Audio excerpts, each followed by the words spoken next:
Bonjour à toi, j'espère que ça va bien. Bonjour, bonsoir, peu importe là où tu te trouves. J'espère que ça va bien pour toi, je te souhaite vraiment de bonnes choses. Aujourd'hui, j'aimerais partager sur toi par rapport à quelque chose. Tu es devenu chrétien et tu te fatigues peut-être de la vie chrétienne ou encore tu viens d'arriver dans la vie chrétienne. Euh, et tu ne sais vraiment pas comment faire. Tu as décidé en fait d'y aller parce que tu étais fatigué. Fatigué de ce monde, fatigué de ce système, fatigué des choses qu'on veut t'imposer. Euh, ou bien tu cherchais Dieu. Il y en a qui cherchaient Dieu et à travers les différentes religions qui existent.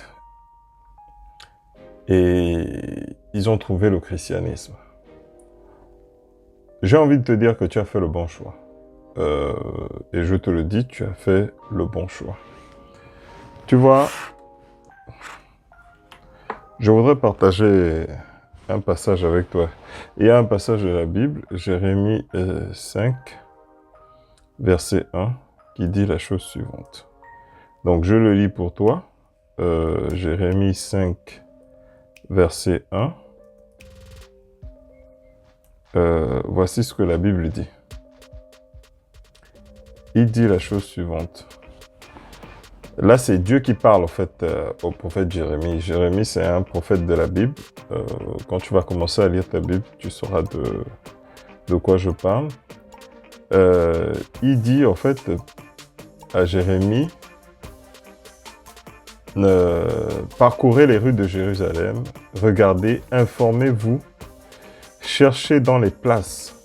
S'il s'y trouve un homme, s'il y en a un qui pratique la justice, qui s'attache à la vérité, et je pardonne à Jérusalem.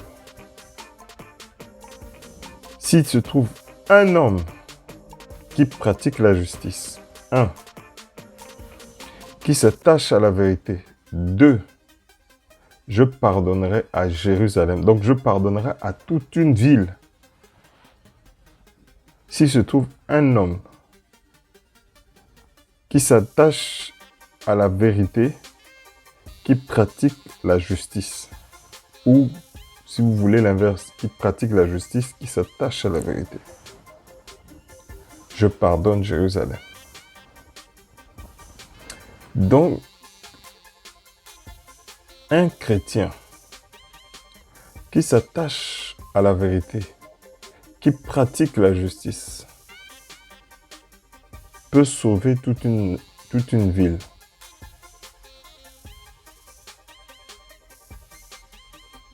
Peut sauver toute une ville. C'est-à-dire, Dieu peut décider de ne pas détruire toute une ville grâce à ça.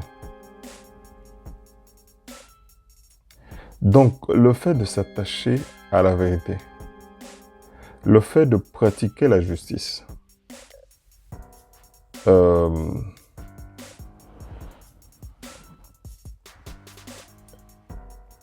va faire que Dieu t'aime. Il va faire que Dieu t'apprécie. Est-ce que tu pratiques la justice et est-ce que tu aimes la vérité? Vous savez, beaucoup de gens n'aiment pas la vérité. Beaucoup de gens n'aiment pas la vérité. Et beaucoup de circonstances vont te pousser à ne pas être vrai. Beaucoup de circonstances vont te pousser à ne pas dire la vérité. Beaucoup de circonstances vont te pousser à être une personne fausse. Le système, vous savez, chaque pays a sa manière de fonctionner. Et même le monde, de façon globale, a sa manière de fonctionner. Ça s'appelle le savoir-vivre. Et on appelle ça aussi le système. C'est-à-dire, il faut toujours rentrer dans les clous. Donc, tout ce qui va te donner, et vous voyez, toutes ces choses-là vous donnent une pression psychologique. Et tout ce qui va te donner une pression psychologique pourra te pousser à sortir du cadre de la vérité. À quel moment un enfant commence à mentir? La première fois que l'enfant a commencé à mentir, le plus souvent, c'est parce qu'il ne voulait pas être puni. Il a vu que papa ou maman était fâché et qu'il devait se faire engueuler, gronder, voire prendre une fessée. Il a commencé à mentir. Et ça, on ne lui a pas appris ça.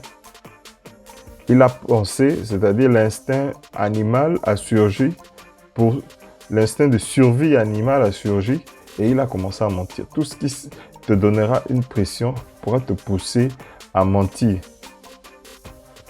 Et il y a des gens qui estiment qu'il y a des mensonges acceptables, c'est-à-dire des mensonges pour aider quelqu'un, des mensonges pour faire du bien, des bons mensonges, des mauvais mensonges. Ce n'est pas ce que la Bible dit. Ce n'est pas ce que Dieu dit. Le Seigneur dit que pour lui être agréable, pour qu'il épargne la ville de Jérusalem, il fallait qu'il trouve un homme qui soit attaché à la vérité.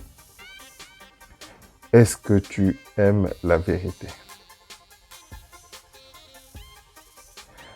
Les pressions, le plus souvent, ils vont venir de la société, vont venir des proches. Ça peut venir de ta femme. Tu as un souci, tu as fait une bêtise, tu ne veux pas dire à ta femme ce que tu as fait. Ça va venir de tes enfants. Tu as fait quelque chose de mauvais, tu as honte de dire la vérité à tes enfants. Tu as fait, comment on appelle ça?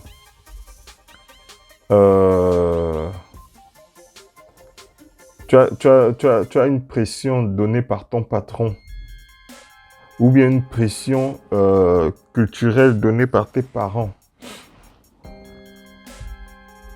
Pour éviter justement de te faire engueuler, il faudra que tu ne dises pas la vérité. Pour éviter de ne pas te faire renvoyer ou bien pour éviter de te faire engueuler par le patron. Et tu devras mentir. Non, ce n'est pas... c'est-à-dire, en le faisant, tu n'es pas attaché à la vérité. Et il y a des gens qui défendent ça, hein, avec des justificatifs que tu ne peux même pas, je ne sais pas. Quelqu'un va te dire, tu as déjà vu quelqu'un qui n'a jamais menti. Est-ce que toi-même, tu n'as jamais menti? Mais est-ce que ça enlève le fait que, à ce moment-là, pour sauver Jérusalem, il fallait qu'il y ait dans tout Jérusalem quelqu'un qui soit attaché à la vérité? Imagine que dans ta ville, Dieu cherche quelqu'un, c'est-à-dire, c'est comme, je ne sais pas, je vais prendre un exemple. Vous savez, détruire une ville, ce n'est pas juste une question. Vous avez vu vous-même les incendies de Los Angeles, là. Tous les riches, là, leurs maisons étaient détruites. Ce jour-là, ton argent ne t'a servi à rien. Ce jour-là, ton argent ne devait te servir à rien. Tu devais faire quoi contre le feu? Le feu a détruit je ne sais combien de maisons. Les incendies ont détruit je ne sais combien. Ce jour-là.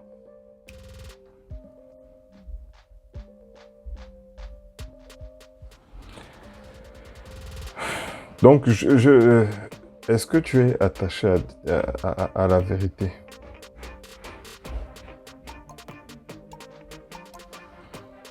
Il faut que tu sois attaché à la vérité. Il faut que tu sois quelqu'un qui aime la vérité. Il faut...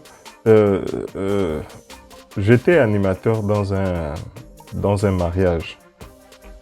Et quelqu'un avait perdu 11 000 francs.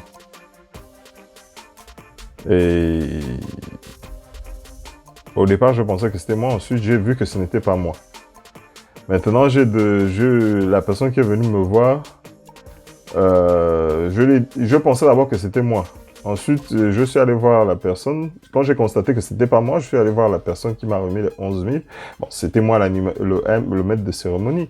Et la personne m'a dit, écoute, fais l'annonce, mais ne dis pas la somme parce qu'on est déjà habitué aux gens qui viennent mentir juste pour récupérer l'argent. Et puis, quand j'ai commencé à dire, le pasteur principal m'a dit, dis la somme. N'aie pas honte. Quelqu'un a perdu sûrement les 11 000 là. Dis la somme. Dis la vérité. Ça ne change rien. Donc, quand j'ai commencé à dire quelqu'un a perdu une somme de... Tout le monde disait non, dis des sous, dis des sous, des sous. Dis des sous, dis des sous. Et le pasteur disait non, dis la somme, Randy. Dis la somme, il n'y a pas de souci. Donc j'ai dit ok, quelqu'un a perdu la somme de 11 000 francs, que cette personne-là vienne me voir. Et donc, l'astuce c'est quoi? C'est que si la personne venait me dire qu'elle a perdu 11 000, et qu'elle me dise ce qu'elle a perdu. Est-ce qu'elle a perdu... Là, je parle de francs CFA, hein, je parle de la monnaie, d'Afrique. Donc, qu'elle me dise comment elle a perdu. En billets de combien? Parce qu'on peut avoir 11 000 de plusieurs manières. D'accord? Et effectivement, la personne qui avait perdu est venue me voir. Et il m'a expliqué exactement les billets qu'il y avait. Je lui ai donné la somme. Et je me suis dit, c'est-à-dire les voleurs, les menteurs ont tellement influencé ce monde que ça nous empêche d'être vrais. C'est-à-dire que quelqu'un a perdu ses 11 000. Pour éviter que des menteurs viennent, on est obligé de dire quelqu'un a perdu des sous.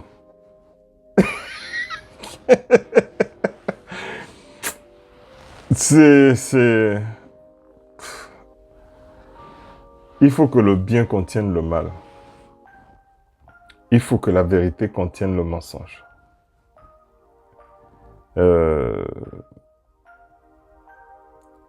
Évidemment, c'est toujours relatif à un contexte.